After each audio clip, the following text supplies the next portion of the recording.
What's up guys, and welcome to the channel. It's Joanna here, founder and CEO of Supwell, and today we have a very special preview and market analysis. That is the Saucony Endoprhin Pro 4. Now there have been a few leaked pictures floating around of this of the past few months, but we just got confirmation over the weekend that that initial design and that initial picture that we saw come out a few months ago is going to be the production ready shoe that we see coming in the next year. So in this video, I'm going to break down everything we know about that Saucony Endoprhin Pro 4, including the midsole, upper, outsole, and ride, and let you know where it might slot into your rotation. All right, let's get into it.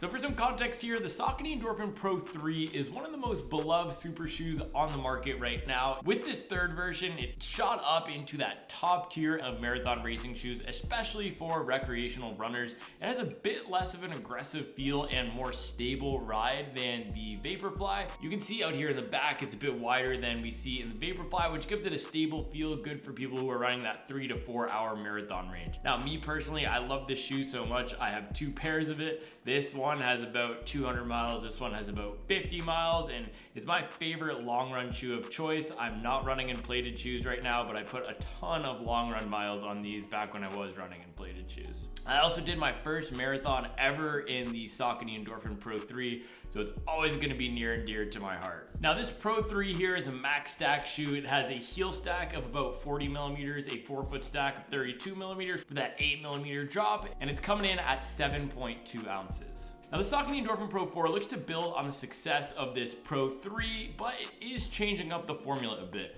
The first major difference we're seeing here is that design system. I published a video a few months ago when those pictures initially leaked, and I went pretty hard at the design system. They're changing the contouring of the midsole foam. That's the biggest visual difference you'll see, and they're adding some more aggressive, almost spike looking effect to the outside back here, and they're also adding a little bit of a different design flair.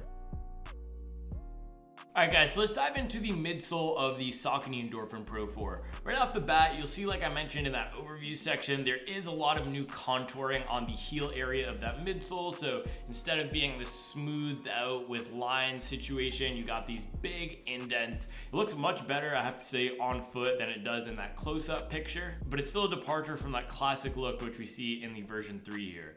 The other notable thing about the midsole is there's an accent color up in the forefoot. Now some sources have told me that there is Power Run HG in the midsole. So what we see in the Pro 3 here is 100% Power Run PB, which is Saucony's standard PIBA compound. It's beaded, so there's, if you look up here, you can see these little beads all throughout the midsole. Power Run HG is not beaded. It's a super critical PIBA, very similar to that Adidas Light Strike Pro. It's a bit denser, a bit bouncier, and it's used in that top tier Endorphin Elite. We are seeing it trickle down here somewhere in the midsole of the Saucony Endoprhin Pro 4. I think it might be up in the forefoot, but that hasn't been 100% confirmed yet by Saucony or by my sources where exactly it is.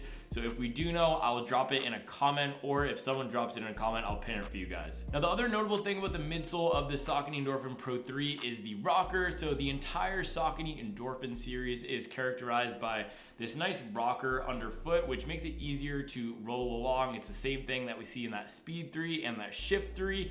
And that's one of the things that's made the Endorphin Pro 3 such a friendly and agreeable shoe for recreational runners. Now we're seeing them retain that really nice rocker in the Saucony Endoprhin Pro 4, and you'll see it's about the same. Maybe it's a tad bit more aggressive in the Pro 4, but it looks really similar to what we're seeing here in the Pro 3. And I'm guessing they did this because that Endorphin Elite has a much more aggressive feel with a really curved up toe rocker in that one. So they've kept the Pro 4 a bit more toned down for everyday runners. In terms of the stack, we know this is going to be about 40 millimeter stack height in the heel. It looks like they might have added a bit more stack in that forefoot. The drop on it right now is 8 millimeters in this Pro 3. It potentially looks like we're maybe going down to a 6 millimeter drop just from the eye test in this picture. I don't have the stats on that. So once we do get those specs, I'll drop them below in the comments as well. But just from the visual test, and I'll throw up a comparison picture, it looks like the forefoot might be just a tiny bit higher than it is in the Pro 3. All right guys, moving on to the upper. Now the upper of the Pro 3 is super lightweight. It's a really nice feeling on foot. It is a bit stiff when you touch it, but on foot, that just completely melts away, and it's a really great lockdown without having to cinch the laces too tight. I like this much better than the lockdown on both the Nike racing shoes and the Adidas racing shoes. It just fits the foot way better, and because of that, that's one of the main reasons why the Speed 3 and the Pro 3 again have become so loved by recreational runners, because you can put it on your foot and use them for everyday training or long runs or tempo work every week without feeling super uncomfortable. Now the Pro 4 looks like it's going to retain that similar vibe that we're seeing here in the Pro 3, and I'll give you a nice close-up here. There's some solid padding out around the back. There is a bit of a heel counter, but it's still pretty flexible back here, and then there's this lightweight breathable mesh material here. Let me show you how this is held up, just because I have this 200-mile pair here. You'll see there's pretty much no wear and tear on this upper at all. It's one of the most durable race day shoes. Really good shape here. I've used it in every type of weather, lots of long runs, lots of rainy runs, and it's still in really good shape. So Pro 4 continuing with that lightweight breathable mesh in the upper, and should be really durable for a bunch of marathons and bunch of long runs based on what we're seeing in the Pro 3. The one new thing about the Pro 4 versus the Pro 3 is the lacing system. So if you see here, the way the laces are set up, they go directly into the upper, which gives a bit less flexibility than you might have if they went through loops separate from the upper, and that's what we're seeing introduced into the Pro 4. It's really interesting because ASICS, in the preview video I did for the gel numbers 26, added the same thing in the latest iteration of that shoe. So it looks like this is becoming a bit of a design trend in the running shoe world, adding those loops onto the outsides of the upper to get away from putting the laces directly through the upper. I personally don't generally have any issues with fit or lockdown, but hopefully this can add a bit more flexibility for runners who do have more finicky feet, getting them into a solid lockdown.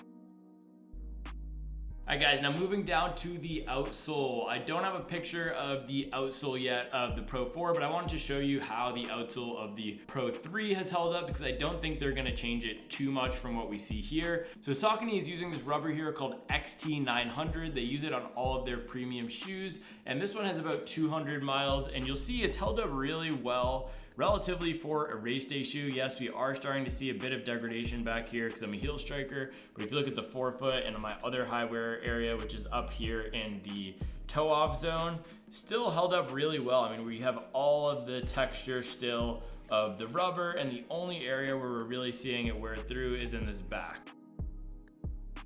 In terms of who this is going to be best for, this is a really good option for a first-time marathoner who wants a carbon-plated shoe, or if you're coming from any of the other Saucony shoes and are looking for that race day shoe, this is going to be a great choice. As I mentioned, it has a less aggressive feel than the Nike shoes, and it's also a bit more stable and controlled with the way that that midsole is contoured than we're going to see from the Vaporfly or the Alphafly. Now, the one potential knock of the design that we see here in the Pro 3, and the same thing is going to carry on to the Pro 4, is that while it is smooth and responsive and bouncy and fun, it isn't as aggressive as the Vaporfly. So if you are a super fast, efficient runner, you might want something that's a bit more get up and go, and that's why Saucony has the Endorphin Elite. I personally love this as a training shoe, but I do like a bit more aggression in my racing shoes, so I go for things that are a bit firmer than we see in the Pro 3. And that's really the key here. This is a softer ride, a bouncier ride, maybe with the addition of that HG,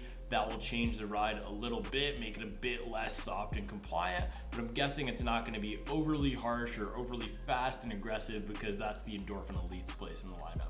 All right guys, so there you have it. Those are my thoughts on the Saucony Endorphin Pro 4. As always, thank you for watching, thank you for liking and subscribing, and I'll make sure to keep you up to date on the latest and greatest in the world of performance running.